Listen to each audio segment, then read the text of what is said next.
This is Dr. Sean Benzinger with the Humarian Health Network. Today we're just going to cover some of the symptoms that you should be aware of, and many of you will be like, oh, of course, this would, but it is interesting to hear so often that people don't put it together of that their GI tract is a big issue.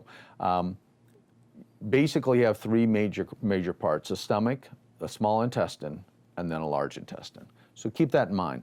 The stomach's job is to add acid, break down your food, and prepare it to launch it into the small intestine or drop it into small intestine so that enzymes and bile salts are secreted to then absorb nutrients over this 20 feet of small intestine and then put into the large intestine to draw fluids out and also promote your immune response until you release it in the mornings.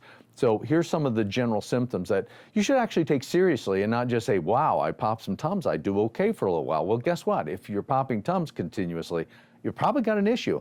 Why not look into it more seriously and try to start thinking, what can I do to change things? You'll find a lot of other videos and educational information at Humarian that might assist you in working through such things. So here's our list. GERD, basically indigestion, food you eat, and it just sits there.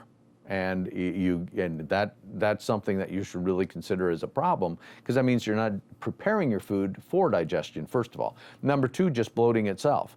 Oddly enough, I'll have people call me and they'll say, yeah, I eat this and whew, I feel like I'm pregnant. Well, guess what? That's probably not a good food. Or you can't digest fats or proteins or carbohydrates or complex carbohydrates such as beans and things like that. Next, diarrhea. Pretty much that one's an easy one. Constipation affects 67% of the population every 2 weeks. 67% constipation. So no wonder we got problems sometimes in the United States. You know what I mean? All that constipation, that'll cause a lot of issues. Next thing, gas. The idea that it's constant. Now, most guys are proud of their gas. They call it, they name it. They sneak it around, and just keep in mind, on average, just so you know, 7 to 10 gas releases a day is what normal is.